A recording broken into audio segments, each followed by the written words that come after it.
Out of military power. Joining us from Los Angeles is Dr. Leonard Peikoff, the founder of the Ayn Rand Institute. So, Doctor, I understand that if the U.S. does go in with heavy-duty air power and all kinds of things like this, and civilians get killed, you're not so worried about that. I'm absolutely not concerned with innocent people in the enemy territory.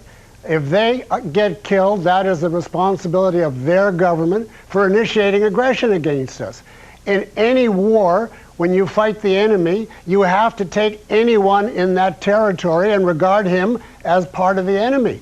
Otherwise, you can't defend yourself. If you're concerned with the innocents in those countries, you are pulling your punches and thereby jeopardizing the innocents in our countries. It's either or. If you believe in self-defense, you fight it to the full. If they were to adopt your philosophy, the Bush administration, and go in and just level a country, which wouldn't take much. I mean, it's not a sophisticated country. You could level that place in probably a day.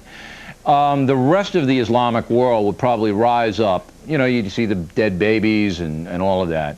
And we would be fighting then all of the hundreds of millions of Muslims across the world. It seems to me that that might be a war we don't want to get into. I don't think Afghanistan should be the primary battle place at all. But answer the question, desire to get Bin Laden. If they did, if they did what you suggest. Yes, if we hit the right country, which is Iran, and with the full effective force of the United States and unseated the Iranian government and made clear the principle why I say you would terrify the terrorists governments in the rest of the Middle East. What if you're wrong? You would not have the what problem. If you're wrong? What if you ignite a global conflict? What if 2 and 2 isn't 4? What?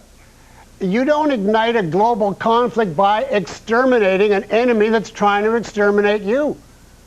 Otherwise, you can say, I'm afraid of the repercussions of defending myself. Well, look, so there I'll are ways sit there to and do let the terrorists unleash germ warfare and chemical warfare and nuclear warfare on us. That's what's coming next, is the survival of this country. So either you say we're going to fight and we're not going to worry about the reaction, and the very fact that the United States is the only superpower, if it doesn't stand up and take over the worst country there, which is Iran, the source of this maniacal Islamic fundamentalist movement, if we don't do that, our name is mud and we deserve what we get. All right, but doctor, I mean, I am telling you that if the United States attacked Iran, that you would then run the risk of alienating all our friends, so-called friends in the Middle East, which we depend on oil.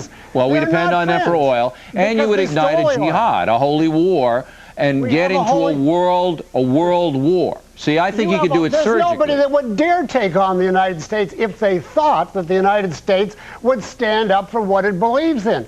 But because the United States has been a paper tiger for 50 years now toward the Mideast, they have total contempt for us. So they have to learn, like any bully that has been getting away with murder and having the victim turn the other cheek and cower in fear, they have to learn that we will stand up. Other than that, we are destroyed as a country. Well, I'm not so sure. I think you might be overstating it. I think that we can go about this. Overstate the threat of people who destroy the World Trade Towers? Well, listen, I think we can get those people, and I think we can dismantle the governments that are unfriendly to us and harbor these terrorists without igniting a world war. Well, and I think we can do it. I think it's doable. I think it's doable. You can dismantle all the governments. I'm not saying you have to use nuclear weapons. I'm saying we have a moral right to use nuclear or any other weapons that is considered by the military the most effective. I'm a civilian.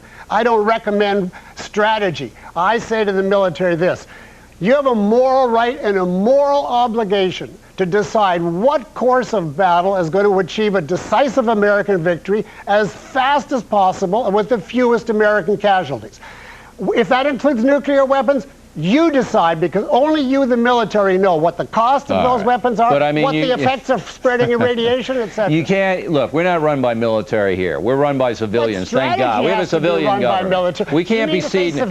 Doctor, hold it, time out, take a breath. Okay. We can't be ceding our republic to the military. I mean, we tell them what to do. That's why you have a civilian commander-in-chief. Tell them what to do as policy, but do you mean we're going to vote on where to point the guns? No, and what type of look, your ammunition? commander-in-chief tells the military exactly what to do and where to do it, and that's the way it should be. You asked Mr. Bush to pick the weaponry that we're going to use? Well, absolutely, and he'll declare. He'll decide by his defense secretary and the State Department people. Excuse me, wars are conducted where the policy is set by the administration, the political and strategic goal. The weaponry, what it is, has to be properly decided by the generals in the field. No, you're crazy. The White House. You sound like Dr. Strangelove, Doctor. No, what are you, Dr. Strangelove out there? If the White House takes it over and hampers them, you're just talking about Vietnam again. No, you're talking about I mean, crippling ourselves for political reasons. Doctor, another breath. You remember General Curtis LeMay? He wanted to use nuclear weapons in North Vietnam. Come on. Come on. We should never can't have be been doing in that North kind of Vietnam. Stuff. What? Don't tell me we shouldn't do it. We should never have been in North Vietnam, and we should not be focusing on You don't let the military now. dictate which weapons you use. They go by the Defense Department and the Pentagon. They're told what to do, and they do it. But one last question, Doctor. Who know one what last they're question. doing, yes. I'm not. Which the people in Washington don't. I'm not a person who is easily dissuaded from justice, but I don't want to see women and children in Afghanistan slaughtered by bombs. I don't want to see that. That's the last resort. You're going to see women and children in New York slaughtered by bombs, and that's your only choice. But no, it's not the only choice. There's yes, another way to do it. Already. If that other way doesn't work, then I might go your way. But I try the other way. Tell me another way that hasn't been tried for 50 years. The surgical overthrow of that government and the methodical hunting down of bin Laden. What difference does it make if the Taliban is overthrown when the source of the whole movement is in Iran? Well, that's step one. We'll deal with Iran, but we deal with them in a very methodical and a way. Let's have pity for Afghanistan and take on Iran. I got to run. Thanks very much. When we come back, I don't know how to make this transition. The Miss America pageant was rocked.